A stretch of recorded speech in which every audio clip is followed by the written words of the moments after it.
my younger brother was asleep, and Daryl and I on the bed, and Daryl and I were in their room watching TV and watching The Untouchables. If any of you know The Untouchables. And Elliot Ness, and we had a good time watching all that.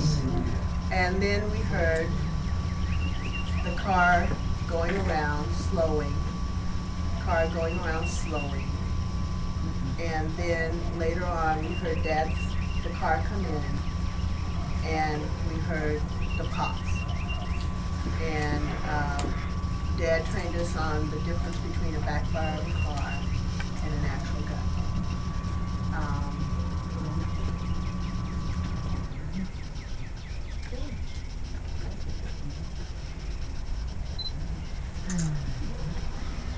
Who takes what? Nevertheless, Medgar did pull his car in, and the bullet hit him in his back, in the upper part between the shoulder blades. I don't know the type of rifle, but I'm told it's the kind that will kill, that you hunt with, you kill deer with. As Reena said, they were watching television, and Medgar had done a very good job of teaching the children about the movement, why he was doing what he was doing, and how to survive. We had a beautiful German Shepherd dog who was very protective. That night she disappeared. She always waited for Medgar in that corner over there. He got out of the car and the bullet. We all knew what that sound was. The children hit the floor. They were already sitting on the floor. Kind of fell over. Van, the youngest, was on the bed with me. And they did what their dad taught them to do, to protect their young brother. So they pulled him off of the bed. And they made a decision to go where Dad had told them, through trial and error and play, where the safest place in the house was. And that was a bedroom in the tub. I made a dash in the bathtub. I made a dash for the front door, knowing full well what I'd probably see. Got to the door, turned on the light, and Medgar, the force of the bullet pushed him past the car, and he fell, and he pulled himself around the car to about this place. See the stains. I don't know if those are still stains. I looked at them and wondered, because I could never get the stains, blood stains off the concrete. He had his keys in his hand, I screamed naturally and couldn't stop. The children rushed to the door, and I remember them saying, crying, "Daddy, get up, Daddy, get up, Daddy, get up." Our neighbor next door went to his front door and fired a shot, because it was something the neighbors had talked about and what they would do. The rest of it was kind of blank to me. I just know it was so much blood. I ran back in the house to call my people in Vicksburg, and I don't know who else I called. But in the meantime, the children were there with his dad. Neighbors finally came out, and I'm saying finally came out. I'm sure they came out right away, but to me it seemed like it took forever. The rest of it is kind of a blank until the police force came. I have never felt so much hatred in my life as I did when I saw them, because they represented everything that was evil in this whole push for justice and equality. My neighbor across the street, neighbor here, and I'm not sure who else brought out a mattress and placed Medgar on this mattress, and I just remember the blood. The blood. And they put him in was it a truck or a car? Station wagon. Station wagon. And I recall running, trying to catch up with them, and people holding me back. I remember that. And I'm told that I fought like the devil itself because I wanted to go with it. We had been through this all along, and we knew that this was going to happen.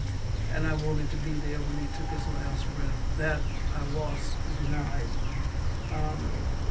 I do want to say that the first hospital that they took him to refused to accept him. They took him to a second hospital, and the only reason he was accepted was because they knew who he was. And shortly thereafter, a friend came in and looked at me, and I said, "He's gone, isn't he?" And she said, "Yes." I don't quite know how to explain it all, except someone asked me not too long ago, what were your strongest emotions during your life?